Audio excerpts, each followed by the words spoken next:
अपने पास, और ऊपर ही ऊपर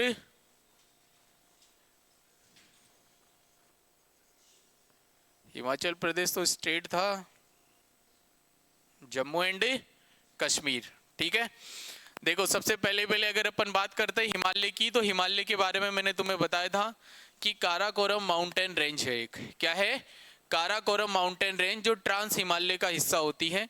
हिमालय के टोटल 4 सेक्शन बताए होंगे मैंने तुम लोगों को। तो टोटल जो 4 सेक्शन है हिमालय के, उसमें जो सबसे ओल्डेस्ट हिमालय है, जो सबसे पुराना हिमालय है, वो कौन सा था, ट्रांस हिमालय। और इस ट्रांस हिमालय के अंदर अपने पास यहाँ पर एक चोटी देखने को मिलती है जिसका नाम है क्या, Karakoram mountain range.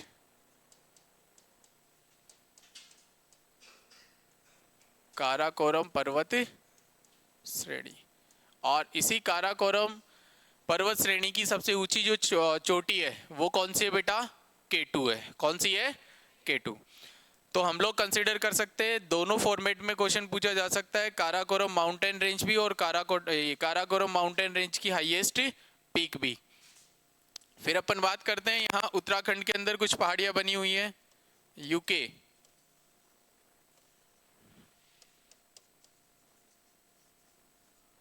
Nanda hills,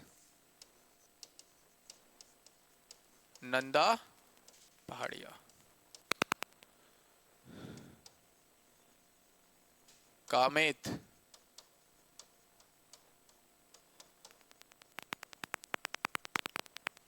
और बंदरपूछ। ये तीनों की तीनों कहां पर मेंशन है, उत्तराखंड में। अब देखो यहां से क्वेश्चन डायरेक्टली पूछ लिया जाएगा कि कामेत माउंटेन रेंज या कामेत हिल्स है वो भारत के कौन से स्टेट के अंदर लोकेटेड है, दैट इज उत्तराखंड।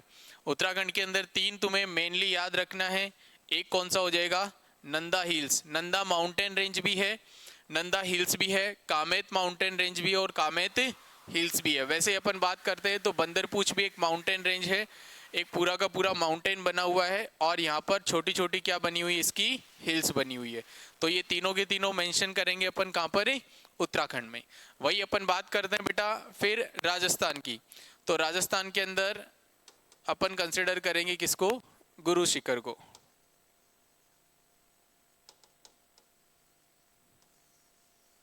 कहां पर है ये, माउंट आबू सिरोही के अंदर है। क्वेश्चन पूछ लिया जाएगा अरावली की, राजस्थान में या अरावली पर्वतमाला की जो सबसे ऊंची चोटी है, highest peak of Aravalli mountain range, that is Guru Shikhar. लगभग 1710 मीटर हाइट की है, ऊंचाई है किसकी, गुरु शिखर की। कौन सी जगह है राजस्थान के अंदर, सिरोही डिस्ट्रिक्ट के अंदर है, माउंट आबू के अंदर। Is that clear. वही अपन बात करते हैं एमपी की। तो बेटा एमपी की जो सबसे हाईएस्ट अपने पास पीक या हिल्स होने वाली है वो है धूपगढ़। कौन सी होने वाली है, धूपगढ़। तो याद रखना मध्य प्रदेश के अंदर सबसे ऊंची जो चोटी या माउंटेन रेंज या फिर हिल्स की अगर अपन बात करेंगे तो कौन सी हो जाएगी, वो धूपगढ़। नाम पे फोकस करना है, सिर्फ और सिर्फ तुम लोगों से पूछा जाएगा कि धूपगढ़ चोटी है या धूपगढ़ की जो पहाड़ियां है वो भारत के कौन से स्टेट में देखने को मिलेगी, अपने को एमपी के अंदर देखने को मिलेगी। Is that clear. फिर अपन बात करते हैं गुजरात के अंदर। तो बताओ, मैंने तुम्हें बताया था एक काली बग थी, ब्लैक बग, जो कहां पर जाकर गिर गई थी, गुजरात में। तो गुजरात के अंदर कौन सी हिल्स बनी हुई है, गिर हिल्स, गिर पहाड़ियां कहां पर है, गुजरात के अंदर। वहीं अपन बात करते हैं कहां की, महाराष्ट्र की। गुजरात के जस्ट बाद में कौन सा स्टेट आ रहा था, तो बेटा महाराष्ट्र के अंदर एक हाईएस्ट पीक है इसकी, वो है कलसुबाई।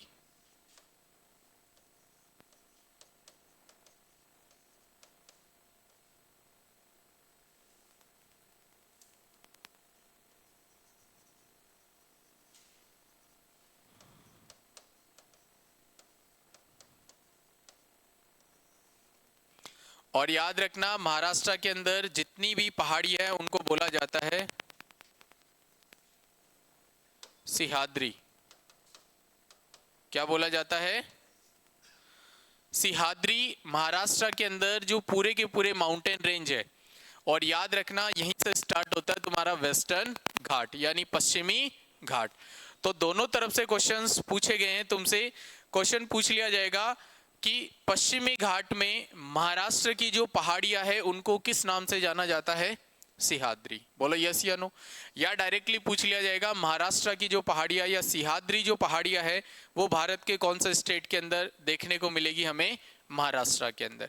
और इन्हीं सिहाद्री हिल्स को दो सेक्शन में बांटा गया है, नॉर्थ सिहाद्री और साउथ सिहाद्री, यानी उत्तरी सिहाद्री और दक्षिणी सिहाद्री।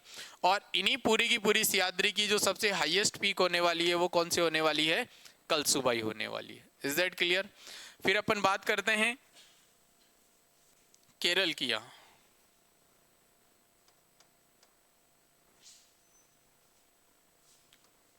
और केरला के इधर कौन सा स्टेट था अपने पास? तमिलनाडु। तो याद रखना केरला और तमिलनाडु है, इनकी बॉर्डर के ऊपर एक माउंटेन रेंज बनी हुई है जिसका मैंने तुम लोगों को पहले भी जिक्र किया था, नीलगिरी हिल्स। क्या बनी हुई है? नीलगिरी हिल्स। और नीलगिरी हिल्स को कंसीडर किया जाता है meeting point of Western Ghat and Eastern Ghat. तो यहाँ पर एक हिल्स बनी हुई है बेटा,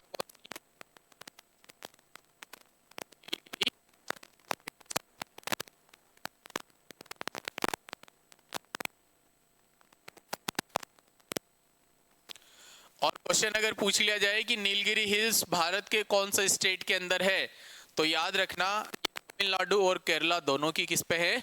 बॉर्डर के ऊपर है। Is that clear? और इस नीलगिरी हिल्स के थोड़ा सा नीचे केरल के अंदर यहाँ पर एक हिल्स है जिसका नाम है कार्डमम हिल।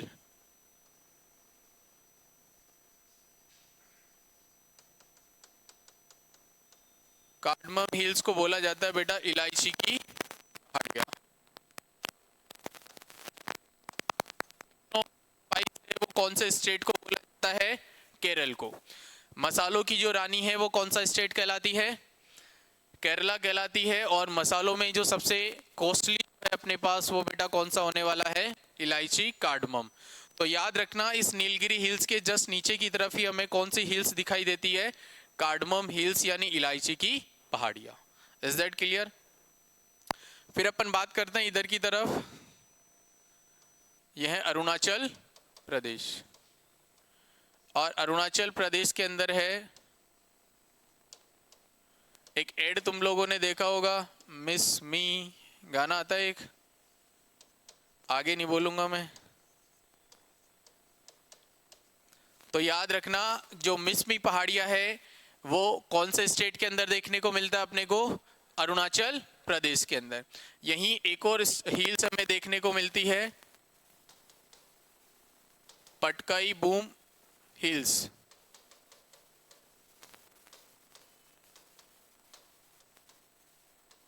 पटकाई बूम की पहाड़ियां। और वेरी वेरी इंपॉर्टेंट है यहां पर अपने पास मेघालय। क्या है? और मेघालय के अंदर देखने को मिलती है बेटा गारो, खासी और जयंतिया हिल्स। ये सबसे ज्यादा इंपॉर्टेंट है। गारो, खासी और जयंतिया की पहाड़ियां भारत के कौन से स्टेट में देखने को मिलेगी अपने को? मेघालय के अंदर देखने को मिलेगी। बोलो यस या नो। नोट डाउन कर लो इसको। मैप के थ्रू अगर बनाना चाहो तो मैप के थ्रू बना लो, वरना स्टेट लिखो और उनके आगे एरो बना के इनके नाम लिखते रहो। काराकोरम के अंदर लिख लेना जम्मू एंड कश्मीर।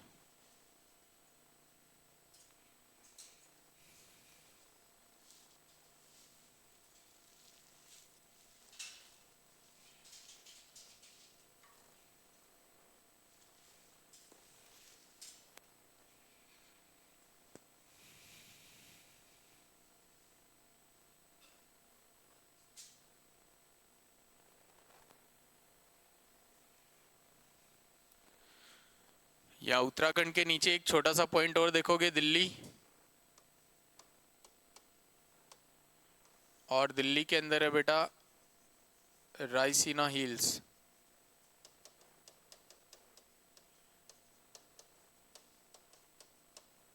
रायसीना की पहाड़ियां। और इसी रायसीना हिल्स के जस्ट पास में बना हुआ है president house, Rashtrapati Bhavan, parliament, PM house, सब यहीं पर बने हुए हैं। और अरावली माउंटेन रेंज की जो सबसे लास्ट जो बॉर्डर है वो भी कहां पर जाकर खत्म होती है, इसी रायसीना हिल्स पे।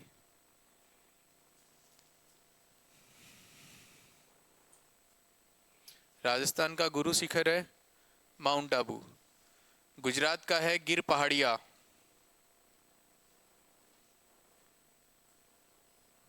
महाराष्ट्र का लिखोगे सिहाद्री Kalsubai.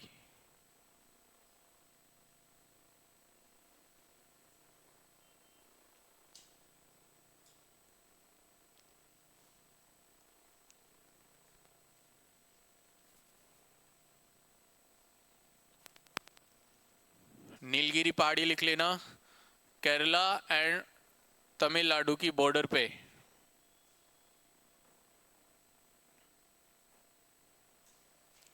On the border of Kerala and Tamil Nadu.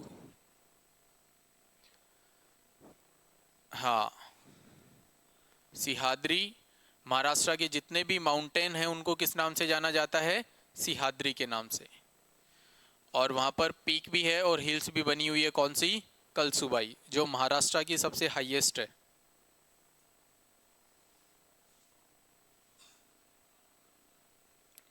Karakoram बेटा ट्रांस हिमालय की सबसे ऊंची चोटी भी है। और अगर अपन बात करते हैं तो जम्मू एंड कश्मीर के अंदर एक माउंटेन रेंज है जहां कौन सी हिल्स देखने को मिलती है अपने को, काराकोरम हिल्स। और इसी की जो सबसे हाईएस्ट जो पीक है वो कंसिडर की जाती है K2। ठीक है, के का मतलब ही क्या है, काराकोरम।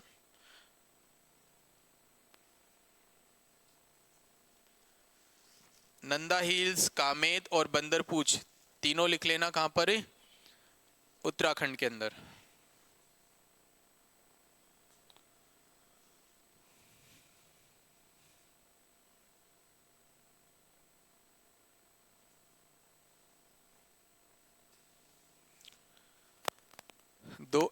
दो अरुणाचल प्रदेश में लिख लेना और 3 मेघालय में लिख लेना।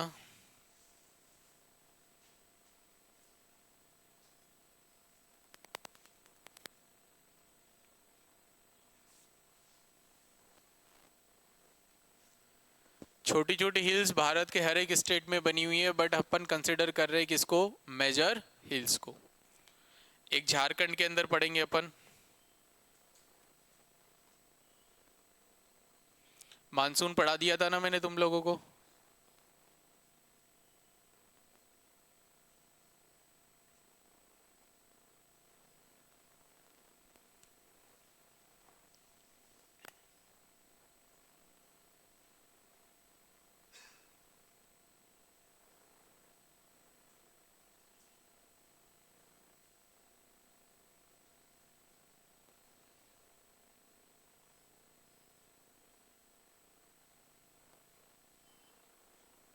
हाँ, मिसमी और पटकई बूम।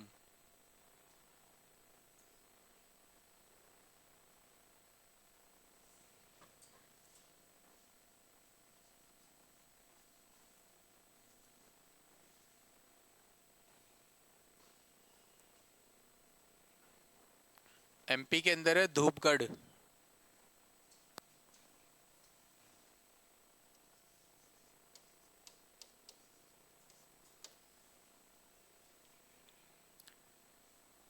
एमपी में लिख लेना धूपगढ़।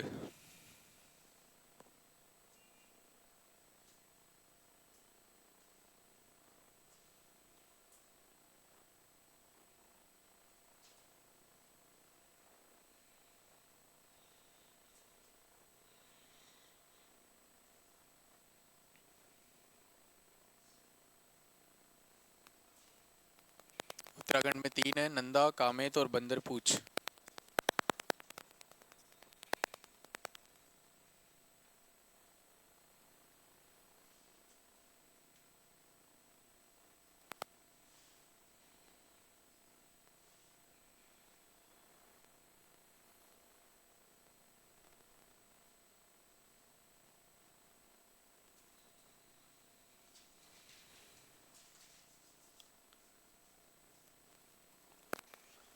बताओ लिखा क्या, कंप्लीट है इतनी चीजें।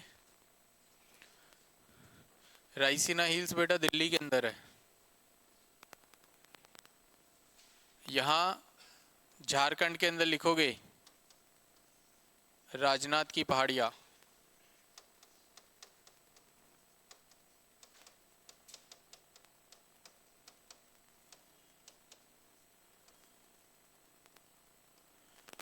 और मैंने बताया था जब मानसून पंजाब से वापस इधर की तरफ लौटता है तो किससे आकर टकराता है सबसे पहले?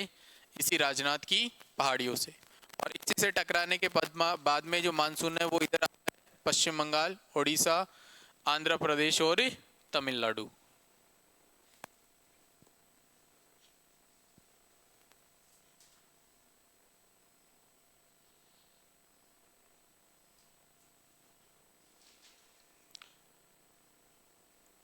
ये था अपने पास मेजर हिल्स ऑफ इंडिया। ठीक है, ऑलमोस्ट हमारे एग्जाम के पॉइंट ऑफ व्यू से इस सब्जेक्ट से रिलेटेड जो भी क्वेश्चंस बनेंगे, देखो लास्ट टाइम जो पेपर तुम्हारे हुआ था उसके अंदर ज्योग्राफी वाले इस सब्जेक्ट में से कहाँ से क्वेश्चंस पूछे गए थे? नेशनल पार्क पूछ लिया गया था, डैम से रिलेटेड क्वेश्चन पूछा जा रहा है, रिवर से रिलेटेड क्वेश्चंस पूछे जा रहे हैं। और अगर अपन बात करते हैं उसके बाद में मैंने तुम्हें पूरा का पूरा कंसिडर करवा दिया, हिल्स लेक से भी क्वेश्चन बने थे, तुम्हें स्टैटिक जीके के मैंने तुम्हें टॉपिक करवा दिए थे 5 से 6। अगर क्वेश्चन बनेगा स्टैटिक जीके का 100% सेंसस में से पूछा जाएगा, या फिर कोई ना कोई क्लासिकल डांस या फोक डांस में से। 5 ईयर प्लान करवा दिया था कंप्लीट, 5 ईयर प्लान में से भी कोई ना कोई 5 ईयर प्लान में से तुमसे क्वेश्चंस पूछ लिया जाएगा। Is that clear? नेक्स्ट हम लोग जिस सब्जेक्ट की तरफ मूव करेंगे भाई वो है अपने पास पॉलिटी, राज व्यवस्था। और अगर अपन बात करते हैं तो किसी भी कंपटीशन एग्जाम में अगर तुम लोग पेपर देने जा रहे हो जिसमें जीके सब्जेक्ट अगर पूछा जा रहा है तो भाई 2 से 3 क्वेश्चन तुम्हारे पॉलिटी के फिक्स रहते ही रहते हैं, और वो कंसिडर किए जाएंगे कहाँ से? आर्टिकल से। क्लियर है बात? चलो आज अपन पूरी की पूरी कहानी समझेंगे कि आखिरकार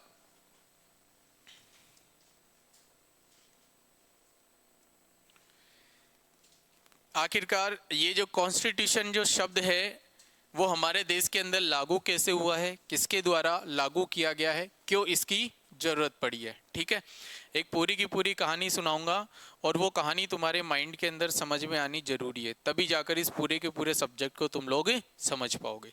इस कंप्लीट जीके का सबसे जो आसान जो सब्जेक्ट है बेटा वो कौन सा? अपने पास पॉलिटी है।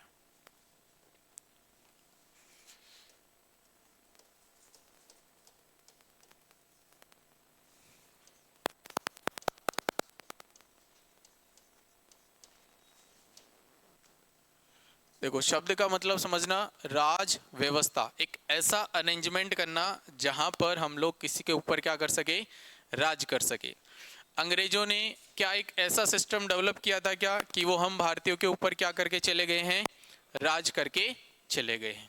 आ गई बात समझ में? अगर अपन बात करते हैं तो कुछ अलग अलग फॉर्मेट होते हैं इस पॉलिटी के। सबसे पहले हम लोग बात करेंगे इसके इतिहास के बारे में, इसके कुछ हिस्टोरिकल पॉइंट है कि आखिरकार इसकी जरूरत क्यों पड़ी है, और फिर उसके बाद में हम लोग कंसिडर करेंगे इसके अंदर कुछ आर्टिकल्स मेंशन किए गए हैं, कुछ राइट्स हमें प्रोवाइड किए गए हैं और उनके पीछे क्या रीज़न है। क्लियर है इतनी बात? चलो हम लोग बात करते हैं बेटा, कहानी को सुनने की कोशिश करना। 1600 AD 1600 ईस्वी के अंदर अंग्रेजों के द्वारा एक कंपनी बनाई गई थी जिसका नाम था ईस्ट इंडिया कंपनी। क्या नाम था? ईस्ट इंडिया कंपनी, जिसका एस्टेब्लिशमेंट हो गया था कब? 31 दिसंबर 1600 AD के अंदर। 31 दिसंबर 1600 के अंदर कौन सी कंपनी बनी है? East India company. और ईस्ट इंडिया कंपनी को बनाने के लिए इनका क्या टारगेट था, क्या मोटो था कि ये ईस्ट इंडिया कंपनी है, ये ट्रेड करने के लिए, व्यापार करने के लिए बेटा कहाँ पे जाएगी? भारत जाएगी। आगे बात समझ में? ऐसा क्यों? क्योंकि अगर अपन बात करते हैं तो 1498, कब? 1498 को एक पोर्तुगीज था जिसका नाम था बेटा क्या? Vasco D gamma. क्या नाम था? कभी कभार तो तुम्हें डायरेक्टली ही क्वेश्चन पूछ लिया जाएगा कि वास्को डी गामा भारत कब आया था? 1498 के अंदर आया था। और ये वास्को डी गामा ही एक ऐसा व्यक्ति था जिसने भारत तक पहुंचने के लिए जो वाटर रूट है, समुद्री मार्ग है, उसका डिस्कवरी किया था। याद रखना, भारत की खोज नहीं करी है इसने, भारत तक पहुंचने के लिए जो समुद्र के द्वारा जो रास्ता है उसका डिस्कवर किसके द्वारा किया गया है, वास्को डी गामा के द्वारा। ये फर्स्ट पोर्तुगीज था जो कहां पर आया था, इंडिया आया था। तो पहले पोर्तुगीज कंपनी आई है भारत के अंदर व्यापार करने और बहुत अच्छा मुनाफा कमा के लेके गई है, कहां से, भारत से। फिर उसके बाद में डच आए, फिर डच के बाद में फिर किसने इंटरेस्ट दिखाया, ब्रिटिश गवर्नमेंट ने। लेकिन ब्रिटिश गवर्नमेंट ने एक रूल अपना लिया भाई, और वो रूल क्या अपनाया कि इसने ब्रिटिश पूरे के पूरे ब्रिटिश गवर्नमेंट से एक कंपनी बनाई, जिस कंपनी का क्या नाम रखा है, ईस्ट इंडिया कंपनी। अब इस ईस्ट इंडिया कंपनी को बेटा मोनोपोली दे दी गई है। क्या दे दी गई है, देखो पोली का मतलब होता है बेटा अधिकार, राइट्स। पोली का मतलब क्या होता है, राइट्स एक रूट वर्ड है, और मोनो का मतलब क्या होता है, एक। तो इसको अपन कंसिडर करते हैं किससे, एकाधिकार से। और एकाधिकार का मतलब समझ में आ रहा है क्या तुम्हें, सिर्फ और सिर्फ एक ऐसी व्यवस्था जिसमें सिर्फ और सिर्फ कितना अधिकार हो, एक का ही अधिकार हो, उसको क्या बोला जाता है, मोनोपोली। यानी पूरे के पूरे ब्रिटिश गवर्नमेंट से और कोई दूसरी कंपनी नहीं जाएगी भारत के अंदर, सिर्फ और सिर्फ कौन सी कंपनी जाएगी, ईस्ट इंडिया कंपनी। क्या पर्पस था इसका भारत में आने का, सिर्फ और सिर्फ ट्रेड करना, यानी व्यापार करना है और भारत से पैसा निकालना है। Is that clear. फिर बेटा अपन बात करते हैं तो 1608 के अंदर ये कंपनी है वो भारत आई है। कब आई है, 1608 के अंदर। कहां पर पहुंच चुकी है ये, भारत के अंदर एंटर हो चुकी है। और भारत में सबसे पहली बार ये जो कंपनी पहुंची है बेटा, वो पहुंची है कहां पर, सूरत के अंदर। कहां पर है, सूरत, महाराष्ट्र। आ गई क्या बात समझ में। तो क्वेश्चन डायरेक्टली पूछ लिया जाएगा कि ईस्ट इंडिया कंपनी ने अपनी जो पहली फैक्ट्री स्टैब्लिश करी है वो भी कहां पर करी है, सूरत के अंदर करी है। और कंपनी स्टैब्लिश करने का पर्पस क्या था, सिर्फ और सिर्फ व्यापार करना, जहां पर उन्होंने अपनी क्या स्टैब्लिश कर दी है, एक फैक्ट्री। किस चीज का व्यापार किया है इस ईस्ट इंडिया कंपनी ने, वो किया बेटा टेक्सटाइल का। किसका, कॉटन टेक्सटाइल, यानी सूती वस्त्र उद्योग। क्वेश्चन ये भी पूछा गया है तुम लोगों से कि ईस्ट इंडिया कंपनी ने किसका ट्रेड किया है या किसकी फैक्ट्री स्टैब्लिश करी है, कॉटन टेक्सटाइल की। Is that clear. इसीलिए बेटा सूरत को टेक्सटाइल का मैनचेस्टर भी कहा जाता है भारत के अंदर। आगे बात समझ में। मोस्ट ऑफ द केस के अंदर अगर तुम लोग कपड़े की बात करोगे, टेक्सटाइल की बात करोगे, तो तुम्हें बहुत सस्ते और बहुत वैरायटी के रूप में स्टॉक कहाँ पर अवेलेबल मिल जाएगा, सूरत के अंदर मिल जाएगा। जितने भी बाकी अदर ये एम्प्लॉइज है जो इसका टेक्सटाइल का जो काम करते हैं, वो कहाँ से फिर एक्सपोर्ट करवाते हैं, सूरत से ही। और ये अंग्रेजों ने ही आकर यहाँ पर क्या डाल दी थी, फैक्ट्री डाल दी थी। Is that clear. अब देखो अगर अपन बात करते हैं तो इस ईस्ट इंडिया कंपनी को सिर्फ और सिर्फ ट्रेड के लिए भेजा गया था। किसके लिए भेजा गया था, ट्रेड के लिए भेजा गया था। अब धीरे धीरे कंपनी का जो व्यापार है वो अच्छा खासा चल रहा है, कहां पर, भारत के अंदर। और इसके पीछे रीजन क्या था, एक डील डन हुई थी ब्रिटिश गवर्नमेंट के और ईस्ट इंडिया कंपनी की। और वो डील क्या थी कि जो ब्रिटिश गवर्नमेंट है उसको ये ईस्ट इंडिया कंपनी 4 लाख रुपए सालाना देगी। और इसके पीछे रीजन क्या था, क्योंकि ब्रिटिश गवर्नमेंट से सिर्फ और सिर्फ कितनी कंपनी को अधिकार मिला था, एक ही कंपनी को। तो मुझे बताओ अगर ब्रिटिश गवर्नमेंट से अगर 10 कंपनियां आ जाती तो बताओ क्या उनके अंदर ही कंपटीशन हो जाता क्या, यस या नो। तो ब्रिटिश गवर्नमेंट ने क्या दे दी, इसको मोनोपोली दे दी, बाकी सारी कंपनियों पे रोक लगा दी कि ब्रिटिश गवर्नमेंट से जाएगी भारत तो सिर्फ और सिर्फ कौन जाएगी, ईस्ट इंडिया कंपनी। और ईस्ट इंडिया कंपनी है वो सालाना कितना लाख रुपए देगी भारत इसको, ब्रिटिश गवर्नमेंट को 4 लाख रुपए। तो बताओ ब्रिटिश गवर्नमेंट के पास बैठे बैठे पैसा आएगा क्या। फिर चाहे ईस्ट इंडिया कंपनी कितना भी कमाओ, ब्रिटिश गवर्नमेंट को सिर्फ और सिर्फ कितने देगी, 4 लाख देगी। डील डन हो गई दोनों के बीच में। ब्रिटिश ये ईस्ट इंडिया कंपनी है, इसने अपना व्यापार को बढ़ाना स्टार्ट किया। पहले सूरत के अंदर फैक्ट्री लगाई, फिर मसूलीपट्टनम में लगाई, फिर वापस से उस सूरत वाली फैक्ट्री को क्या कर दिया, परमानेंट। और धीरे धीरे अपने व्यापार को क्या किया, इसने बढ़ा लिया। और एक टाइम ऐसा आ गया जहां पर इस ईस्ट इंडिया कंपनी का व्यापार है वो बहुत शानदार तरीके से चलने लग गया। आ गई क्या बात समझ में। और जैसे ही शानदार तरीके से व्यापार चलने लगा तो ईस्ट इंडिया कंपनी वालों के पास पैसा भी बहुत सारा आएगा, यस या नो। तो फिर क्या होता था कि पहले 2 रास्ते थे, ये भारत है और ये क्या है, ब्रिटिश गवर्नमेंट है, ठीक है। तो 2 रास्ते थे जहां से व्यापार होता था भारत और ब्रिटिश गवर्नमेंट के बीच में। एक तो था अपने पास पर्शियन गल्फ, क्या था? पर्शियन गल्फ यानी फारस की खाड़ी। और एक था बेटा अपने पास रेड सी, क्या था? रेड सी यानी लाल सागर। अब मोस्ट ऑफ द केस के अंदर कौन सा रास्ता चुना जाता था? पर्शियन गल्फ वाला, क्योंकि ये रास्ता आसान था, इस रास्ते में कोई तकलीफ नहीं थी। रेड सी वाला रास्ता वो थोड़ा टफ था। ऐसा क्यों? क्योंकि इसके अंदर बहुत सारे वॉल्केनोस थे, बहुत सारे रॉक्स थे और बहुत सारा फॉग हुआ करता था। इसके अंदर धुंध हुआ करती थी, बहुत सारी चट्टानें थी, बहुत सारे ज्वालामुखी पर्वत आते थे। और सबसे मेन और सबसे इंपॉर्टेंट, यहाँ पर बेटा रोबर्स रहते थे, चोर डकैत बेटे रहते थे, जो माल को क्या कर लेते थे? गायब कर लेते।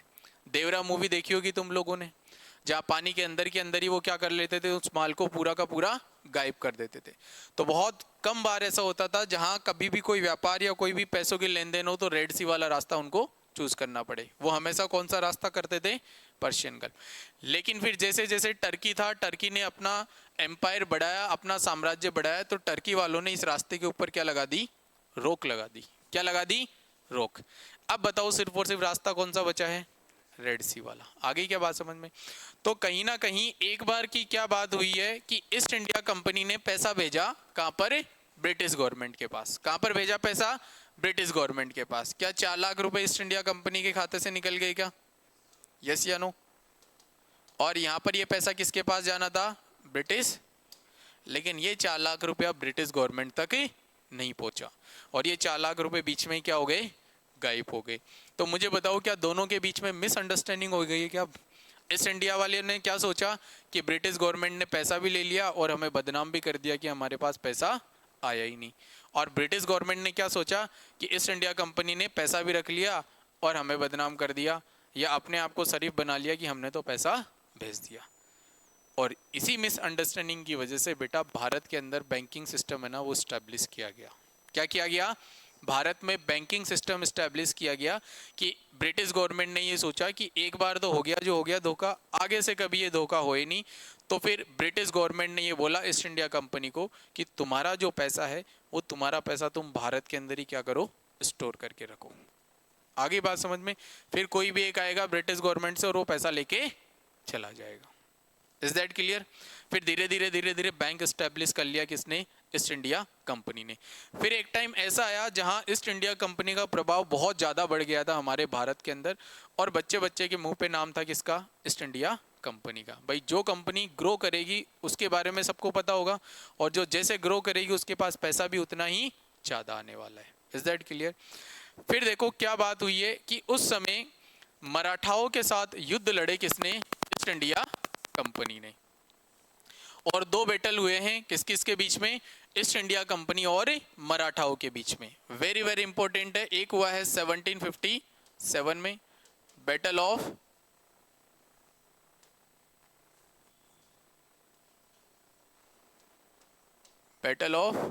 प्लासी। एक तो हुआ प्लासी का युद्ध, और ये क्वेश्चन डायरेक्टली पूछा जाएगा तुम लोगों से कि प्लासी का युद्ध कौन से ईयर हुआ था? 1757 में। एक हुआ है 1764 के अंदर, बैटल ऑफ बक्सर। बक्सर का युद्ध।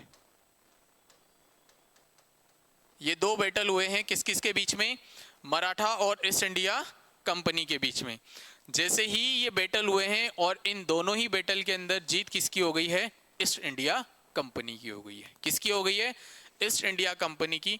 अब मुझे एक चीज बताओ, वो कंपनी जो सिर्फ और सिर्फ भारत के अंदर व्यापार करने के लिए आई थी, उसको नहीं पता था कि भारत के अंदर हमारे साथ क्या होने वाला है। पहली बात तो उसकी कंपनी ने ग्रोथ किया, पैसा अच्छा खासा कमाया, पैसों की पावर आई, और पैसों की पावर आई उसके बाद में फिर इसने भारत में रह के और भारतीय राजाओं को क्या कर दिया? हरा दिया युद्ध के अंदर। और जैसे ही ये खबर ब्रिटिश गवर्नमेंट के पास पहुंची कि ईस्ट इंडिया कंपनी ने भारतीय राजाओं से बैटल लड़ा और उनको क्या कर दिया? हरा दिया, तो फिर ब्रिटिश गवर्नमेंट के पसीने आ गए। और ब्रिटिश गवर्नमेंट ने क्या सोचा कि अब अगर ईस्ट इंडिया कंपनी को नहीं रोका गया तो कल को ये हमें पैसे देने से क्या कर सकती है? इनकार कर सकती है। जो भारत में रहकर भारत को, भारतीय राजाओं को हरा सकती है, वो कल को हमें भी हरा सकती है। तो कहीं ना कहीं अब सरदर्द स्टार्ट हो गया था किसके? ब्रिटिश गवर्नमेंट के।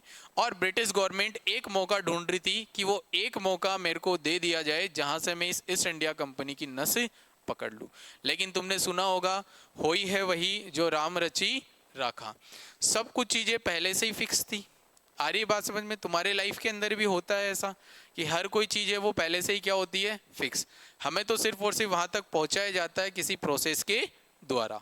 Is that clear? तो याद रखना 1768 के अंदर, कब? 1768 के अंदर फेमाइन आ गया। क्या आ गया? अकाल पड़ गया है। कहां पर? बंगाल के अंदर, जहां पर सबसे अच्छा व्यापार चल रहा था किसका? ईस्ट इंडिया कंपनी का। और लगातार 1 से 1.5 साल के व्यापार, इस अकाल के दौरान पूरा का पूरा जो बिजनेस है वो चौपट हो चुका है किसका? ईस्ट इंडिया कंपनी का। और इस 1-1.5 साल के प्रोसेस में इतना नुकसान हुआ है कि जो पैसा पहले ईस्ट इंडिया कंपनी भेज रही थी, अब उसकी नौबत क्या आ गई कि वो ब्रिटिश गवर्नमेंट से मदद मांगने लगी है। बोलो यस या नो? और तुम्हें पता हो तो ब्रिटिश गवर्नमेंट क्या एक मौका ढूंढ रही थी क्या कि कैसे जैसे करके इस ईस्ट इंडिया कंपनी का जो रथ है इसको रोका जाए या इस पे लगाम लगाई जाए। क्या इतनी कहानी समझ में आ गई क्या सबको? यस या नो? अब असली कंक्लूजन है ना वो बेटा यहीं से निकलने वाला तुम्हारा, बड़े ध्यान से सुनोगे। 1773 के अंदर, कब? 1773 के अंदर एक एक्ट लाया गया जिसका क्या नाम था? रेगुलेटिंग एक्ट, नियामक अधिनियम। मुझे बताओ इस वर्ड का मतलब तुम लोग समझते होंगे। रेगुलेटिंग, रेगुलेट करना यानी किसी चीज को अपने हाथ से कंट्रोल करना। गर्मियों के अंदर गर्मी तेज लगती है तो पंखे का रेगुलेटर हम लोग क्या कर देते हैं भाई? बढ़ा देते हैं अपने हिसाब से, ठीक है। ज्यादा सर्दी लगती है तो हम लोग उसको क्या कर देते हैं? कम कर देते हैं। तो ये ब्रिटिश गवर्नमेंट ने क्या किया? ब्रिटिश गवर्नमेंट ने इस 1773 के अंदर एक एक्ट पास कर दिया किसके लिए? ईस्ट इंडिया कंपनी के लिए। और ईस्ट इंडिया कंपनी को रेगुलेट करेगा अब कौन है? ये British government. Is that clear? और ईस्ट इंडिया कंपनी को रेगुलेट करेगा कौन? ये ब्रिटिश गवर्नमेंट। कौन से एक्ट के थ्रू? 1773 के रेगुलेटिंग एक्ट के थ्रू। Is that clear? इसीलिए इस एक्ट का क्या नाम निकाला गया है? रेगुलेटिंग एक्ट निकाला गया है। क्या इतनी बात समझ में आ गई? अब इसके बाद में क्या होता था कि हर 20 साल के लिए ब्रिटिश गवर्नमेंट, कितने साल के लिए? 20 साल के लिए ब्रिटिश गवर्नमेंट रूल बनाती थी किसके लिए? ईस्ट इंडिया कंपनी के लिए। किसके लिए? ईस्ट इंडिया कंपनी के लिए। अब ईस्ट इंडिया कंपनी को मोहरा बना दिया भारत के अंदर। देखना अब अंग्रेजों ने कैसे फूट डालो राज करो की नीति है वो हमारे साथ के लिए। अब मुझे बताओ क्या भारतीय लोगों को कभी पता है क्या कि ये सारे के सारे रूल रेगुलेशन कौन बना रहा है? British government. नहीं पता था। भारतीय लोगों को क्या पता था? इस ब्रिटिश गवर्नमेंट ने यहाँ भारत के अंदर एक वाइसराय बना दिया। क्या बना दिया? वाइसराय बना दिया। और भारतीय लोग सिर्फ और सिर्फ इतना सा पता था कि एक खाकी वर्दी वाला आएगा, काले जूते पहने हुए, लाल टोपी पहने हुए, हाथ में लाठी लेके आएगा, और जब वो आ जाएगा वही हमारे लिए क्या बनाएगा? रूल एंड रेगुलेशन, जो अगले कितने साल तक फॉलो करने हैं भारतीय लोगों को? 20 साल तक। और उसमें चाहे भारतीय लोगों की मर्जी हो चाहे नई मर्जी हो, उनको वो काम है करना ही करना पड़ेगा। तो भारतीय लोगों के लिए सबसे बड़ा सरदर्द बन चुकी थी अब कौन? East India company. आ गई बात समझ में? ऐसे ही धीरे धीरे 1773 से फिर ये हर 20 साल के लिए क्या बनाते गए हैं? रूल एंड रेगुलेशन बनाते गए। और कहीं ना कहीं भारतीय लोग परेशान थे भाई किससे? इन अंग्रेजों से। अब मुझे बताओ अगर घर वाले हैं बिना किसी मतलब के, अगर तुम्हें दो चाटे रख रहे हैं, फिर अगले दिन फिर रख रहे हैं, फिर अगले दिन फिर रख रहे हैं, तो भाई एक ना एक बार तो तुम लोग ये भी सोच लोगे कि यार होंगे घर वाले होंगे तो रोज की रोज ही थोड़ी खाऊंगा मैं। आ गई बात समझ में? तो जिसको अगर बार बार परेशान किया जाएगा तो एक ना एक बार तो वो रिएक्शन ही करेगा ही करेगा। Is that clear? तो फिर भारतीय लोगों ने पहली बार रिएक्शन किया बेटा कब? 1857 के अंदर। और यहाँ पर इंडियन लोगों ने क्या स्टार्ट कर दी है? रिवॉल्ट यानी क्रांति। क्या स्टार्ट कर दी भारतीय लोगों ने? क्रांति। रिवॉल्यूशन का मतलब होता है टू चेंज अबाउट समथिंग, यानी किसी में परिवर्तन से संबंधित। तो भारतीय लोगों ने क्या किया कि अब हम लोग अंग्रेजों की बात नहीं मानेंगे, अब हमें क्या चाहिए? रिवॉल्यूशन चाहिए, अब हमें चेंजेस चाहिए, हमारे खुद के सेल्फ डिसीजन होने चाहिए, हमें क्या चाहिए, अब इनसे आज़ादी चाहिए, फ्रीडम चाहिए। तो बताओ क्रांति है वो कब स्टार्ट हो गई थी? 1857 के अंदर।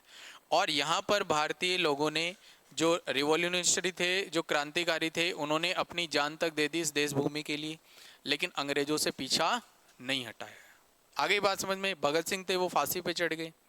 बहुत सारे और ऐसे भारतीय क्रांतिकारी थे जिन्होंने इस आज़ादी की लड़ाई में अपने प्राण दे दिए, लेकिन देश को आज़ादी दिलाई। फिर बात आती है गांधी जी की।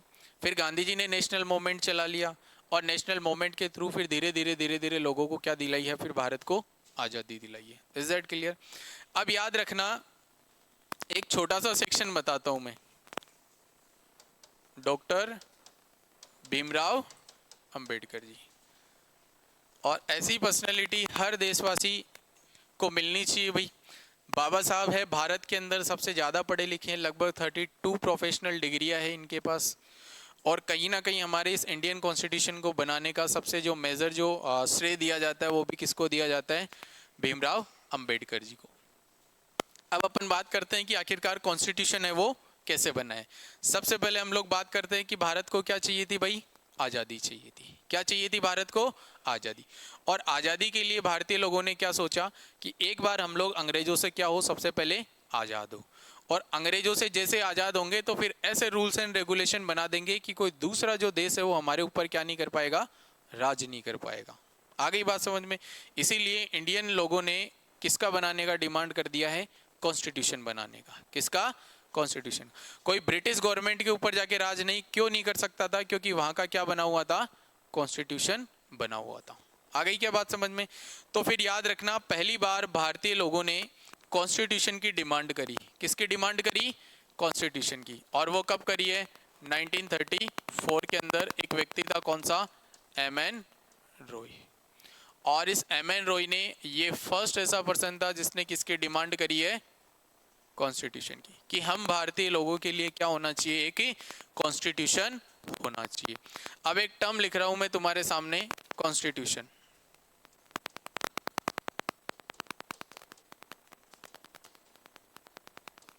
What is the meaning of constitution?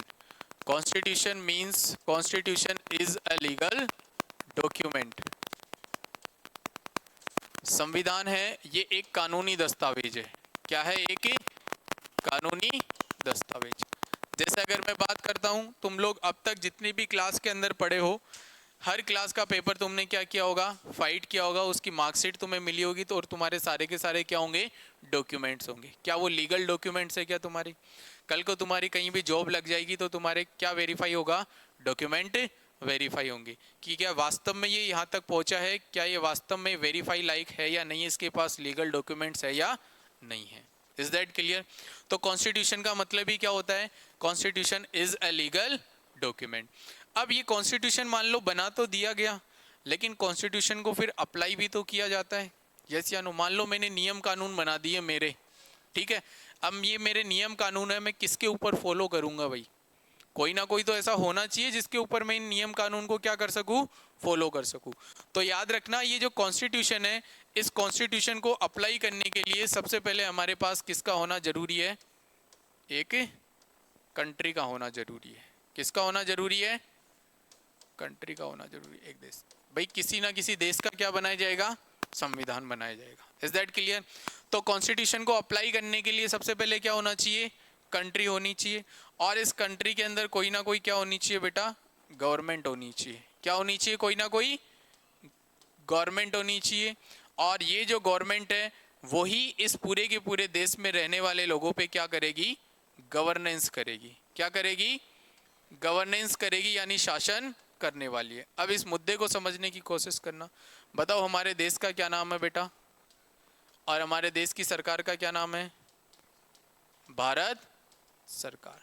आज कोई भी अगर देश के अंदर नया नियम कानून बनता है तो क्या वो भारत सरकार ही बनाती है? क्या भारत सरकार ने पावर दे रखी है अलग अलग स्टेट को, जहाँ पर स्टेट गवर्नमेंट बनाती है। जैसे अभी बढ़ती हुई सर्दी को देखते हुए स्कूल में बच्चों की ओर क्या दे दी गई है? छुट्टियां दे दी गई है। तो ये पूरे के पूरे देश में जितने भी स्कूल हैं उन सबको क्या करना पड़ेगा? फॉलो करना पड़ेगा, क्योंकि ये क्या बना दिए गए हैं? नियम कानून बना दिए गए। Is that clear? तुम्हारे लिए गवर्नमेंट ऑफ इंडिया है, वहां से वैकेंसी रिलीज होती है अलग अलग डिपार्टमेंट से। Is that clear? तो याद रखना कॉन्स्टिट्यूशन का मतलब क्या बताया मैंने, constitution is a legal document. Constitution को अप्लाई करने के लिए सबसे पहले किसका होना जरूरी है कि कंट्री का होना जरूरी है। उस कंट्री के अंदर क्या होनी चाहिए कि गवर्नमेंट होनी चाहिए, और वही गवर्नमेंट इस देश में रहने वाले लोगों पे बेटा क्या करती है, गवर्नेंस करती है, यानी शासन करती है। बोलो यस या नो? क्या कॉन्स्टिट्यूशन शब्द का मतलब समझ में आया क्या, और क्यों इसको अप्लाई किया गया है, कैसे इसको अप्लाई किया गया, इसका प्रोसीजर समझ में आ गया? अगर मान लो देश ही नहीं है तो फिर संविधान कहाँ पर लागू किया जाएगा, नहीं हो सकता अप्लाई। इसलिए कॉन्स्टिट्यूशन को लागू करने के लिए क्या होना कंपलसरी है, हमारे पास एक ही देश का होना जरूरी है। फिर अपन बात करते हैं, पहली बार इंडिया के लिए जो कॉन्स्टिट्यूशन की डिमांड करी थी कि हमारे देश के अंदर क्या होना चाहिए, संविधान होना चाहिए, वो डिमांड किसने करी थी, एम.एन. रॉय ने करी थी। अब तुम्हें ये बात तो पता होगी कि भारत है उसको आज़ादी कब मिल गई थी बेटा, 1947 के अंदर। कब मिल गई थी? लेकिन दो केस हुए हैं, 1914 से लेकर 1918 तक, और 1939 से लेकर 1945 तक। ये चला था बेटा फर्स्ट वर्ल्ड वॉर। क्या चला था? और यहां पर चला था क्या, सेकेंड वर्ल्ड वॉर। प्रथम विश्व युद्ध और द्वितीय विश्व युद्ध। देखो गांधी जी है वो अफ्रीका गए थे बेटा वकालत के लिए। कहाँ गए थे? अफ्रीका। क्या करने गए थे? वकालत के लिए। ठीक है, लो कंप्लीट करिए किसने? गांधी जी ने। फिर गांधी जी अफ्रीका से भारत लौटे थे बेटा 1915 के अंदर। कब? 1915 के अंदर। अब मुझे बताओ, जैसे ही गांधी जी भारत लौटे तो क्या भारत के अंदर फर्स्ट वर्ल्ड वॉर चालू था क्या? और गांधी जी ने फिर बेटा किसका सपोर्ट किया? अंग्रेजों का सपोर्ट किया। किसके अंदर? फर्स्ट वर्ल्ड वॉर के अंदर। यस या नो? अब भारतीय लोग नाराज भी हो गए भाई गांधी जी से, यार ये एक अलग ही आया है, ये इतने सालों से हमें परेशान किए जा रहे हैं अंग्रेज, और ये आते ही फिर किसके सपोर्ट में लग गया है? अंग्रेजों के सपोर्ट में। लेकिन फिर इसका कुछ ना कुछ रिजल्ट भी निकाल के दिया है गांधी जी ने। जो भी भारतीय लोगों के जो भी मुद्दे थे, जो भी इशू थे, तो ये गांधी जी ना वो मीडिएटर का काम करने लग गए। अब किसका काम करने लग गए? मीडिएटर का। बड़े ध्यान से समझना, यहाँ गांधी जी है, ये इंडियंस है, और ये ब्रिटिश गवर्नमेंट है। आगे बात समझ में? या ईस्ट इंडिया कंपनी है। भारतीय लोगों को जो भी समस्या थी वो भारतीय लोग किसको बताते थे, और गांधी जी उनकी समस्या को सॉल्यूशन करने के लिए कहाँ पर बात पहुँचा देते थे? अब ईस्ट इंडिया कंपनी की मजबूरी हो गई क्या, क्योंकि फर्स्ट वर्ल्ड वॉर के अंदर किसका साथ चाहिए था उनको? भारतीय लोगों का साथ चाहिए था। ठीक है, और उनको ये पता था गांधी जी एक ऐसे व्यक्ति है जिनकी बात है वो भारतीय लोग ही मान जाएंगे। तो मजबूरी के अंदर इस ईस्ट इंडिया कंपनी को किसकी बात माननी पड़ी है? गांधी जी की बात माननी पड़ी है। इसी के चलते गांधी जी ने अपने बहुत सारे जो सत्याग्रह वो क्या किए हैं? सक्सेसफुल करे, और अपना नाम बनाया है भारतीय लोगों के बीच के अंदर। इसीलिए कभी कभार किसी ना किसी की कहानी में गांधी जी को क्या बताया गया है? गलत बताया गया है। और वो क्यों बताया गया है? क्योंकि गांधी जी ने स्टार्टिंग में किसका साथ दिया था? अंग्रेजों का साथ दिया था। अब जैसे ही 1918 के अंदर बताओ फर्स्ट वर्ल्ड वॉर खत्म हो गया था क्या? फिर एक छोटा सा लोचा कर दिया इन अंग्रेजों ने बेटा, कब? 1919 में। और यहाँ पर चला दिया इन्होंने क्या? रोलेक्ट एक्ट। कौन सा एक्ट चला दिया? अब इसकी छोटी सी कहानी बताऊंगा रोलेक्ट एक्ट की, कि इस रोलेक्ट एक्ट के अंदर किसी भी व्यक्ति को बिना किसी उसके गुनाह के, बिना किसी क्राइम के तुम्हें क्या किया जाता है? अरेस्ट कर लिया जाता है। कि मान लो घर पे तुम और मम्मी बैठे हो, दो ही लोग हैं, गलती से मामा जी आ गए, मम्मी ने बोला कि बेटा मामा जी आए हैं, चाय बनानी है, जब चीनी खत्म हो गई चीनी लेके आ जा। तुम लोग चीनी लेने निकले और तुम्हें क्या कर लिया गया? अरेस्ट कर लिया गया। पता चले मामा और मम्मी दोनों घर पे क्या कर रहे हैं? तुम्हारे आने का इंतजार। क्या तुम्हें 11 मुल्कों की पुलिस भी पकड़ पाएगी क्या? नहीं पकड़ पाएगी भाई, क्योंकि तुम लोग किसके अधिकार में हो चुके हो अभी? रोलेक्ट एक्ट के। और रोलेक्ट एक्ट के अंदर इन्होंने एक नियम और बना दिया, गांधी जी को बहुत सारी जगह पर जाने के लिए क्या लगा दिया इन्होंने? प्रतिबंध लगा दिया। तो मुझे बताओ भारतीय लोगों के मन में है क्या वो अब डाउट आ चुका है क्या कि ये आते ही किससे मिल गया था गांधी? तो अंग्रेजों से मिल गया था। अब खुद को तो बचा लिया, और भारतीय लोगों को क्या कर रहे हैं? अब अंग्रेज ही बंद कर रहे हैं। तो बहुत सारी तकलीफ हुई थी किसको? भारतीय लोगों को। अब गांधी जी भी परेशान थे भाई, कर भी कुछ नहीं सकते क्योंकि अंग्रेजों ने किसको प्रतिबंध लगा दिया था, गांधी जी को। तो बहुत सारे भारतीय लोग थे जो नाराज हो गए थे किससे, गांधी जी से। अब समस्या यहाँ है भाई, कहाँ पर, सेकेंड वर्ल्ड वॉर में। अब सेकेंड वर्ल्ड वॉर जैसे स्टार्ट हुआ तो अंग्रेजों ने फिर से भारतीय लोगों से मदद मांगी भाई कि इस बार भी सेकेंड वर्ल्ड वॉर के अंदर भी आप हमें क्या करो, मदद करो। लेकिन भारतीय लोगों ने यहाँ से मदद करने के लिए क्या कर दिया, मना कर दिया। और यहाँ पर फिर इन्होंने चला दिया क्विट इंडिया मूवमेंट, यानी भारत छोड़ो आंदोलन, अंग्रेजों भारत छोड़ो। और गांधी जी ने इस बार सपोर्ट नहीं किया किसका, ब्रिटिश गवर्नमेंट का। फिर ब्रिटिश गवर्नमेंट ने पूछा कि भाई तुम्हारी क्या डिमांड है वो बता दो। तो डिमांड तो बेटा कब हो गई थी, 1934 में ही, कि हमें तो हमारा क्या चाहिए, अलग से कॉन्स्टिट्यूशन चाहिए। अब इस बार बताओ क्या ब्रिटिश गवर्नमेंट फंस चुकी है क्या, क्योंकि उनको मदद भी चाहिए और उनकी मजबूरी भी हो गई है। क्लियर है बात। तब जाकर इन अंग्रेजों ने हमारे देश को छोड़ा है और हमारे देश के लिए क्या बनाया है, कॉन्स्टिट्यूशन असेंबली बनाई है। क्या बनाई है, कॉन्स्टिट्यूशन असेंबली बनाई है। फिर एक छोटी सी चीज के बारे में और बताऊंगा, 1945 के अंदर एक ऑर्गेनाइजेशन एस्टेब्लिश हुआ, यूएनओ, यूनाइटेड नेशन ऑर्गेनाइजेशन, 16 अक्टूबर 1945 को। यस या नो। अब इसको बनाने के पीछे क्या पर्पस था, यूनाइटेड नेशन ऑर्गेनाइजेशन के अंदर जितने भी देश शामिल है वो देश कभी भी एक दूसरे के ऊपर राज नहीं कर सकते। और ये यूएनओ है वो मोस्टली किसको देखते हुए बनाया गया था, इस ब्रिटिश गवर्नमेंट को, क्योंकि ब्रिटिश गवर्नमेंट है वो अलग अलग देशों के ऊपर क्या कर रही थी, राज कर रही थी। Is that clear. ताकि आगे कोई भी देश है वो गुलामी नहीं सह सके, इसलिए यूनाइटेड नेशन ऑफ ऑर्गेनाइजेशन एक डिपार्टमेंट बना दिया गया है और इसके अंदर अलग अलग देशों को क्या कर लिया गया है, शामिल कर लिया गया है। अगर यूनाइटेड नेशन एंड ऑर्गेनाइजेशन में अगर कोई दो देश शामिल है और पहला देश किसी दूसरे देश के ऊपर अगर अधिकार कर लेता है तो फिर उसको यूएनओ की लिस्ट से क्या कर दिया जाएगा, हटा दिया जाएगा, और बाकी जितने भी यूएनओ वाले हैं वो उस एक देश के सपोर्ट में आ जाएंगे। तब जाकर धीरे धीरे क्या अब अभी के टाइम क्या हमारे देश के ऊपर किसी ने राज किया है क्या, नहीं किया है। आ गई क्या बात समझ में। तब फिर भाई याद रखना 1945 के अंदर, अब एक लास्ट सेक्शन और बता रहा हूं मैं इसका, ये कहानी है, इसमें से सिर्फ और सिर्फ तुम्हें इसलिए बताया है कि आगे ये जो सब्जेक्ट है ना इसकी अंडरस्टैंडिंग है ना वो तुम्हारे अंदर डेवलप होनी चाहिए। मैं चाहता तो तुम्हें डायरेक्ट स्टार्ट करवा देता, लेकिन तुम्हें एटलीस्ट ये तो पता होना चाहिए ना कि क्यों आखिरकार ये पॉलिटी है वो बनाई गई है। Is that clear. तो याद रखना जुलाई 1945 के अंदर, कब, जुलाई 1945 के अंदर ब्रिटिश गवर्नमेंट के अंदर इलेक्शन हुए हैं। कहाँ पर हुए हैं, ब्रिटिश गवर्नमेंट ने क्या हेल्ड करवाए हैं, इलेक्शन। जैसे अपने यहाँ पर लोकसभा के इलेक्शन होते हैं वैसे ही 1945 के अंदर कहाँ पर इलेक्शन हुए थे, ब्रिटेन के अंदर। और इस इलेक्शन के अंदर जो पार्टी जीती थी बेटा उस पार्टी का नाम है लेबर पार्टी। क्या नाम है इसका, लेबर पार्टी।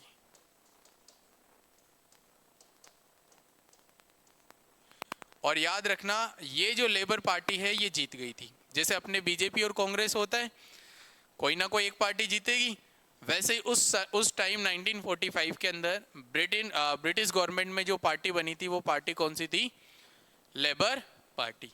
अब देखो मेरे को एक चीज बताओ, अगर बीजेपी जीत गई तो बीजेपी सरकार में से कोई ना कोई एक को प्राइम मिनिस्टर बना दिया जाएगा क्या।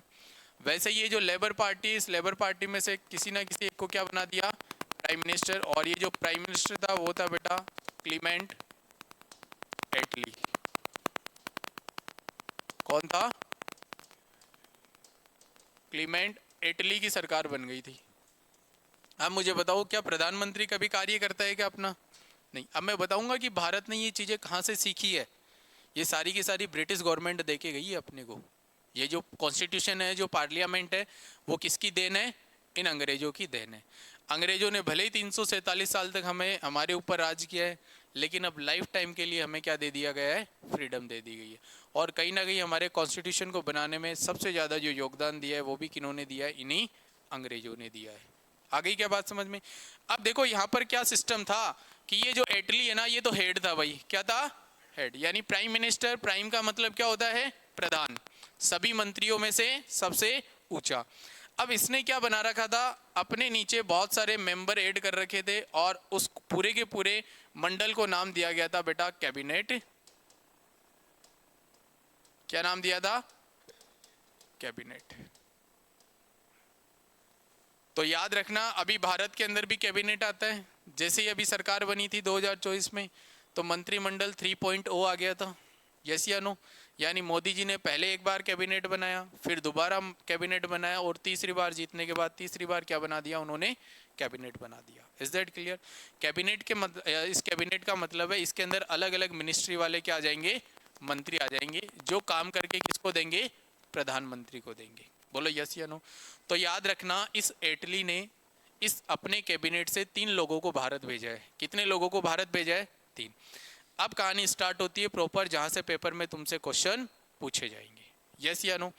अब याद रखना इटली ने अपने कैबिनेट से कितने मेंबर को भारत भेजा है? 3 मेंबर को भारत भेज दिया है। पहला अपने पास एलेक्जेंडर, दूसरा पेंथिक लॉरेंस, और तीसरा स्टेफोर्ड क्रिप्स।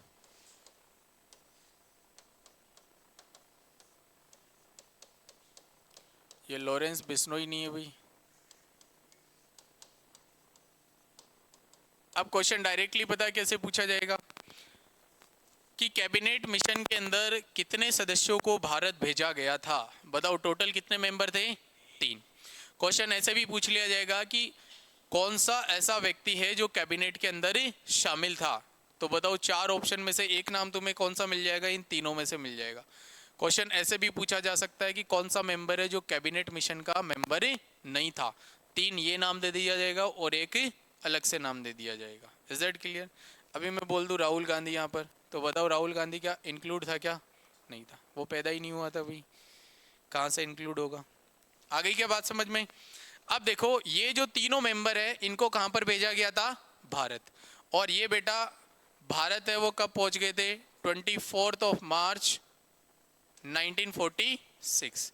और इन 3 लोगों का जो ग्रुप है इसको बोला गया है क्या? Cabinet mission. क्या बोला गया है? Cabinet mission. और वेरी वेरी इंपॉर्टेंट क्वेश्चन बन जाता है ये तुम्हारे एग्जाम के पॉइंट ऑफ व्यू से। डायरेक्टली तुम लोगों से क्वेश्चन पूछा जाएगा कि कैबिनेट मिशन है वो भारत में कब आया था? बताओ कब आया था? 24 मार्च 1946।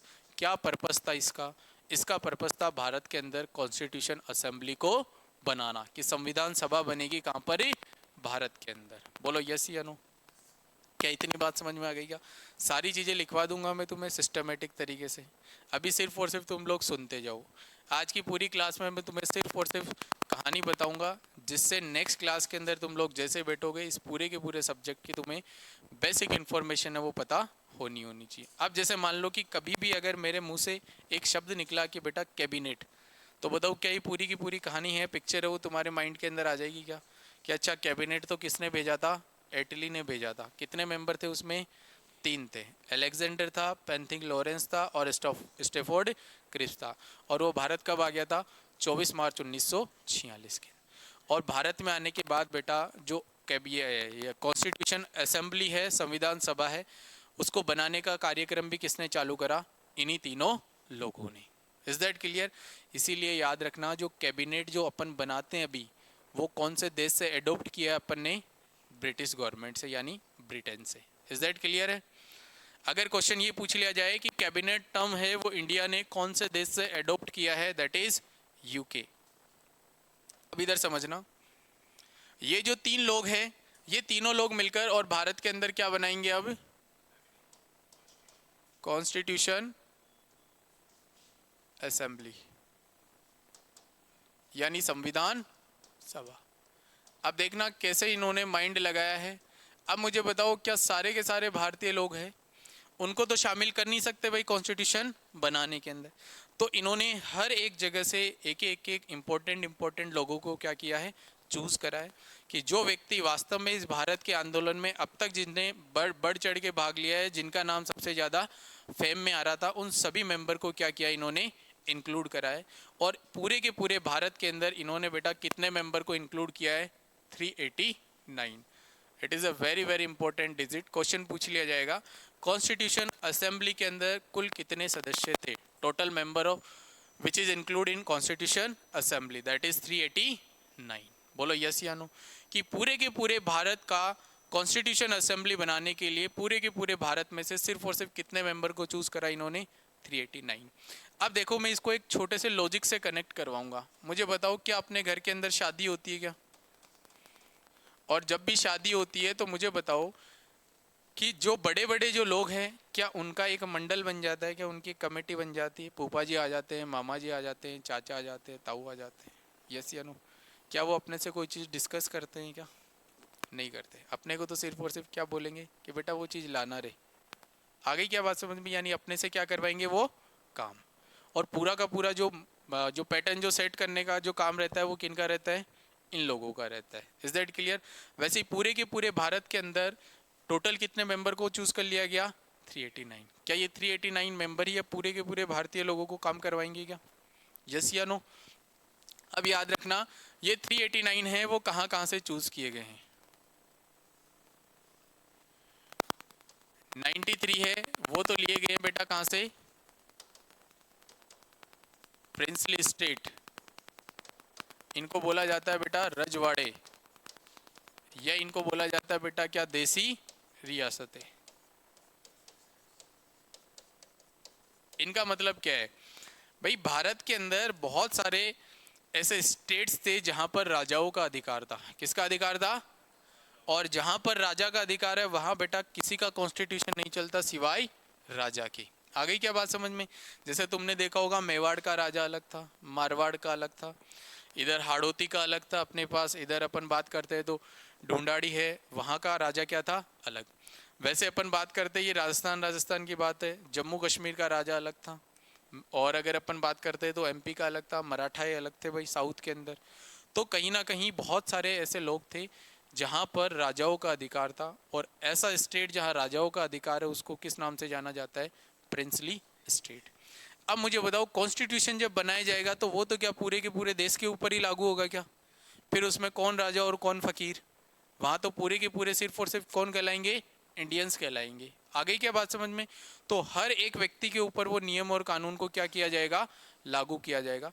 तो इन्होंने क्या सोचा कि भाई साहब राजा महाराजाओं को भी क्या करेंगे अपन? शामिल करेंगे, ताकि बाद में इनको भी कोई ना कोई आपत्ति नहीं रहे। तो बताओ प्रिंसली स्टेट से टोटल कितने मेंबर ले लिए हैं? 93। और बचे हुए जो 296 है, कितने हैं? 296 ये ले लिए बेटा ब्रिटिश इंडिया से। किससे ले लिए हैं? ब्रिटिश इंडिया से। इसके भी दो फॉर्मेट बना दिए हैं, 292 और 4। ये जो 4 है ये लिए हैं कमिश्नरेट से।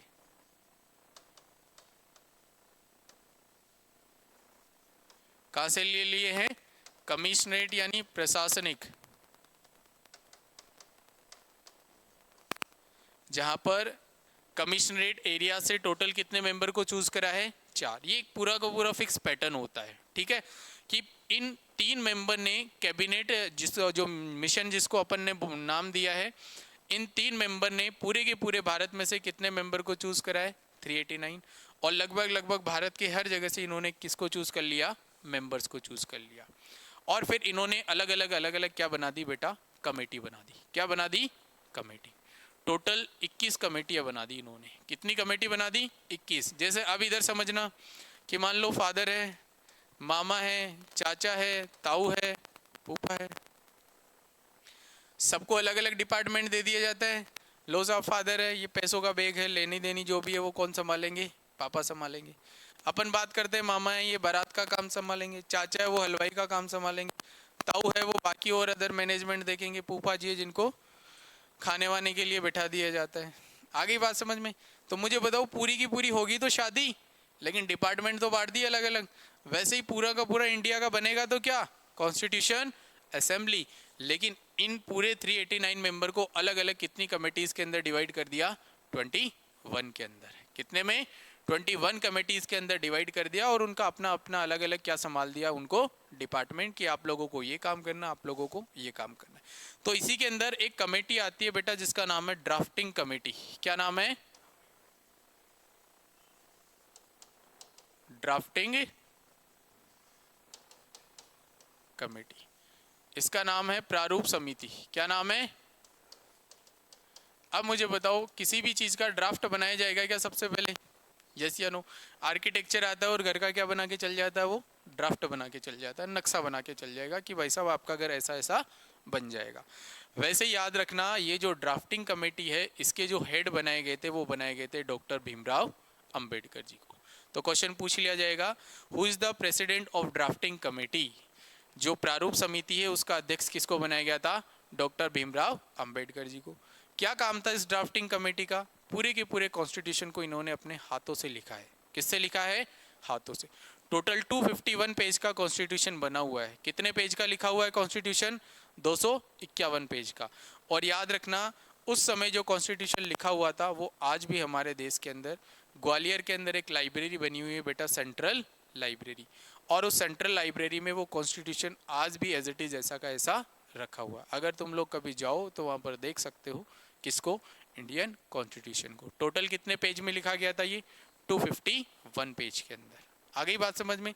तो याद रखना ये जो ड्राफ्टिंग कमेटी है इसीलिए डॉक्टर भीमराव अंबेडकर जी को क्या कंसिडर किया जाता है? Father of Indian constitution. Yes या नो? तो हम लोग कंसिडर कर सकते हैं कि ये जो फादर ऑफ इंडियन कॉन्स्टिट्यूशन है वो किसको बोला जाता है? डॉक्टर भीमराव अंबेडकर जी को। पानी की बोतल लाने एक बार।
बताओ इतनी बात समझ में आ गई क्या? अब अगर क्वेश्चन पूछ लिया जाए कि कॉन्स्टिट्यूशन असेंबली में टोटल कितने सदस्यों को शामिल किया गया था, तो 389। अब याद रखना ये जो 389 है ना, इसमें सारे आ गए, राजा, रंग, फकीर, हिंदू, मुस्लिम, जितने भी धर्म के लोग थे ना वो सब, पुरुष और महिलाएं भी आ गई। अगर महिलाओं को अगर शामिल नहीं करते तो मुझे बताओ क्या वो विरोध कर देती क्या? यस या नो? इसीलिए क्वेश्चन पूछा जाएगा, इंडियन कॉन्स्टिट्यूशन जब कॉन्स्टिट्यूशन असेंबली बनाई जा रही थी तब टोटल कितनी फीमेल्स को इंक्लूड किया गया था? 15। तो एक बार क्वेश्चन पूछा गया था किसी पेपर के अंदर कि कॉन्स्टिट्यूशन असेंबली बनाते समय टोटल कितनी फीमेल्स को इंक्लूड किया गया था? 15। अब देखो इन तीनों लोगों ने क्या बेहतरीन तरीके से दिमाग लगाया। अंग्रेज थे भाई, नियम कानून तो पहले से ही बनाना जानते थे। यस या नो? और भारतीय लोगों पे 347 साल राज कर लिया, तो इनके लिए अब क्या बनाना था? कानून। तो उनको अच्छी तरीके से खबर थी कि भारतीय लोगों को कैसे कंट्रोल किया जा सकता है। तो फिर इन्होंने सभी को इंक्लूड करते हुए और भारत के लिए क्या बना दिए? Constitution assembly. फिर अपन बात करते हैं कॉन्स्टिट्यूशन असेंबली को बनने में टोटल कितना टाइम लगा है। वो लगा है बेटा 2 साल 11 मंथ और 18 डेज। लगभग 3 साल का पूरा टाइम लगा है किसको? इंडियन कॉन्स्टिट्यूशन को बनने का। Is that clear? तब जाकर भारत के अंदर क्या बन पाया है? पूरा का पूरा भारत का संविधान। अब देखो भारतीय लोगों ने क्या तरकीब अपनाई है, बड़ी इंटरेस्टिंग सी इस कॉन्स्टिट्यूशन को। भारतीय लोगों ने अपने अपने लोगों को अलग अलग 10 देशों में भेज दिया। कहाँ भेज दिया? अलग अलग 10 देशों में। जैसे मान लो 20-25 लोग हैं, उनको अलग देश में भेज दिया, 10-15 को अलग में भेज दिया कि तुम लोग जाओ वहाँ पर रहो और वहाँ के कॉन्स्टिट्यूशन को सीखो। किसी को अमेरिका भेज दिया, किसी को दक्षिण अफ्रीका भेज दिया, किसी को ऑस्ट्रेलिया भेज दिया, किसी को कनाडा भेज दिया, किसी को जापान भेज दिया, किसी को ब्रिटेन भेज दिया। ठीक है, ब्रिटिश गवर्नमेंट तो आई गई थी। अलग अलग देशों के अंदर अलग अलग लोगों को भेज दिया गया और वहाँ के कॉन्स्टिट्यूशन को भारतीय लोगों ने क्या किया है? सीखा है, समझा है। और जो जो चीज़ ऐड की जा सकती थी इंडियन कॉन्स्टिट्यूशन में, उन सभी चीज़ों को क्या कर लिया? ऐड कर लिया। तो उसको कंसिडर करते हैं अपन सोर्स ऑफ कॉन्स्टिट्यूशन के अंदर कि संविधान के क्या क्या स्रोत रहे हैं, क्या क्या सोर्स लिए हैं, और वो सोर्स है वो कहाँ कहाँ से अपन ने एडोप्ट किया है। तो भारत ने अलग अलग देशों से उनके कॉन्स्टिट्यूशन की चीज़ों को अपना अपना कर और पूरे के पूरे कॉन्स्टिट्यूशन को लिख दिया है। और हमारा जो भारत का कॉन्स्टिट्यूशन है वो बेटा सबसे बड़ा लिखित कॉन्स्टिट्यूशन बन चुका है आज के समय, कि सबसे लार्जेस्ट जो ये रिटन कॉन्स्टिट्यूशन है वो कौन से देश का है, भारत देश का है। आ गई क्या बात समझ में? तो याद रखना, भारतीय लोगों ने बड़ी तरकीब अपनाई है, अलग अलग लोगों को अलग अलग देशों में भेजा है। ऑस्ट्रेलिया में क्या क्या चीज़ें है, कैसे कैसे कॉन्स्टिट्यूशन को यूज में लिया गया है, और कौन कौन सी चीज़ों को अपन एडॉप्ट कर सकते हैं। Is that clear? अब देखो एक छोटा सा मुद्दा और पढ़ेंगे अपन आज के लिए। कॉन्स्टिट्यूशन बनकर है वो तो बेटा कब तैयार हो गया था, 1949 के अंदर, 26 नवंबर 1949, 26 नवंबर 1949 को पूरा का पूरा कॉन्स्टिट्यूशन बनकर तैयार हो गया था। फिर इस कॉन्स्टिट्यूशन को लागू कब किया गया? एक तो होता है प्रिपेयर होना और एक होता है उसको इन्फोर्स करना। खाना बनकर तैयार हो गया और हमने खाना खा लिया, क्या दोनों चीजों में फर्क होता है क्या? कॉन्स्टिट्यूशन बनकर तैयार हो गया और कॉन्स्टिट्यूशन को लागू किया गया। तो बताओ बनकर कब तैयार हो गया था कॉन्स्टिट्यूशन? 26 नवंबर 1949 को। लेकिन तुम्हें पता होगा हमारे देश का जो रिपब्लिक डे बनाया जाता है, जो कॉन्स्टिट्यूशन लागू हुआ था वो कब हुआ था? 26 जनवरी 1950 को। क्यों भाई ये 2 महीने के लिए क्यों डिले किया गया? इसके पीछे का एक छोटा सा लॉजिक है भाई। 1930 के अंदर एक सेशन हुआ था, लाहौर सेशन। क्या हुआ था? लाहौर सेशन। और इस लाहौर सेशन की जो अध्यक्षता करी थी वो करी थी पंडित जवाहरलाल नेहरू जी ने। किसने करी थी? पंडित जवाहरलाल नेहरू जी ने। और इन्होंने पहली बार कंप्लीट डोमिनेंस की डिमांड करी थी। किसकी? कंप्लीट डोमिनेंस, यानी हम भारतीय लोगों को क्या चाहिए? पूर्ण स्वतंत्रता। देखो डोमिनेंस का मतलब होता है स्वतंत्रता, लेकिन किसी के अधिकार में रहकर। कि भारत, इन अंग्रेजों ने पहले तो हमें क्या बोला कि हम भारत को आजादी दे देंगे, लेकिन भारत का जो सबसे ऊंचे पद पे जो व्यक्ति रहेगा वो कोई ना कोई ब्रिटिश अधिकारी रहेगा। जैसे भारत के अंदर सबसे हाईएस्ट पोस्ट की अगर अपन बात करते हैं अभी के टाइम, तो वो कौन सी है? प्रेसिडेंट है, राष्ट्रपति। तो राष्ट्रपति भारत का व्यक्ति ही बन सकता है, लेकिन अंग्रेजों के हिसाब से राष्ट्रपति है वो तो कौन रहता था? अंग्रेज अधिकारी। बाकी सारी भारतीय लोगों को हम लोग क्या दे देंगे? आजादी। लेकिन भारतीय लोगों ने इससे क्या कर दिया? इनकार। तब फिर पहली बार कंप्लीट डोमिनेंस की डिमांड है बेटा वो किसने करी थी? पंडित जवाहरलाल नेहरू ने। कि कंप्लीट डोमिनेंस का मतलब हो गया कि हम सभी भारतीय लोगों को आजादी चाहिए, और जो सबसे हाईएस्ट पोस्ट पे रहेगा वो भी कौन होगा? इंडियन ही होगा। उसको बोला जाता है पूर्ण रूप से स्वतंत्रता मिलना। Is that clear? और यहीं पर पंडित जवाहरलाल नेहरू ने पहली बार रावी नदी के तट पर तिरंगा लहरा दिया था। क्या लहरा दिया था? तिरंगा लहरा दिया गया था। और वो जो तिरंगा है वो ही हमारी शान बनी है। और ये जो बेटा डेट थी ये कब की थी? 26 जनवरी 1930 की। इसीलिए हमारे देश का जो कॉन्स्टिट्यूशन लागू किया गया है उसकी डेट कौन सी रखी गई है? 26 जनवरी रखी गई है। वरना बनकर तो कब तैयार हो गया था ना ये 26 नवंबर 1949 के अंदर ही। और 26 जनवरी 1950 को हमारे देश के अंदर इस कॉन्स्टिट्यूशन को क्या कर दिया गया? लागू कर दिया। कॉन्स्टिट्यूशन को लागू करने का मतलब है कि इसके अंदर नियम कानून बनाए गए। क्या बनाए गए? नियम कानून बनाए गए। जैसे अपन पहले स्कूल में जाते थे तो स्कूल की यूनिफॉर्म है वो हमारे लिए क्या होती थी बेटा? कंपलसरी। तो कोई ना कोई रूल्स एंड रेगुलेशन थे। अगर हम लोग नहीं पहन के जाते थे तो हमें क्या मिलती थी? फिर पनिशमेंट मिलती थी। कहीं भी जा रहे हो हेलमेट पहन के जाना पड़ेगा भाई बाइक पे। अगर नहीं पहन के जाओगे तो फिर क्या कट जाएगा? तुम्हारा चालान कट जाएगा। आ गई बात समझ में? ये तो सरकार तो बड़ी है भाई, जो चालान तो काट देती है, बालिकाओं की तरह तो नहीं है ना। आ रही बात समझ में? तो हम लोग बात करते हैं 26 जनवरी 1950 को इंडिया का क्या लागू हो चुका था? कॉन्स्टिट्यूशन लागू हो चुका था। और इस कॉन्स्टिट्यूशन में बेटा आर्टिकल बनाए गए। क्या बनाए गए? टोटल कितने आर्टिकल बन चुके थे? 395। आर्टिकल का मतलब है अनुच्छेद। और इसको बहुत सिंपल वे में समझेंगे अपन। आर्टिकल्स मींस हमारे पास टोटल कितने रूल एंड रेगुलेशन थे? 395। अब मुझे बताओ वो तो 1950 का भारत था और आज 2026 का भारत है। क्या 1950 के भारत में और 2026 के भारत में क्या जमीन आसमान का फर्क आ चुका है क्या? तो जैसे जैसे भारत डेवलपमेंट होता जाएगा वैसे वैसे बहुत सारी नई नई चीज़ें हमारे सामने आएगी और नई नई मुद्दों को लेकर और फिर क्या बनाया जाएगा, कानून बनाया जाएगा। इसलिए दक्षिण अफ्रीका के अंदर मैंने अभी क्या बताया था कि भारतीय लोगों को अलग अलग देशों में भेजा गया था, इसलिए याद रखना दक्षिण अफ्रीका के अंदर उनके कॉन्स्टिट्यूशन में एक टर्म था अमेंडमेंट। क्या टर्म था? अमेंडमेंट का मतलब होता है संशोधन करना। संशोधन का मतलब है तुम कोई चीज लिख रहे हो, गलती हो जाती है तो तुम लोग उसको क्या कर देते हो, काट देते हो। तो संशोधन का मतलब है कि जैसे जैसे कोई नया नया कानून बनता जाएगा वो नया कानून है हम लोग संशोधन करके और भारतीय कॉन्स्टिट्यूशन में क्या करते रहेंगे, उसको ऐड करते रहेंगे।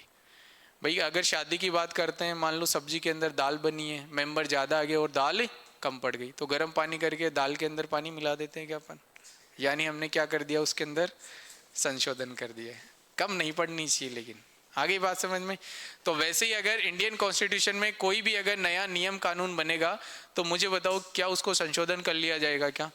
और ये कौन से देश को, ये कौन सा देश लागू करता था इसको? दक्षिण अफ्रीका।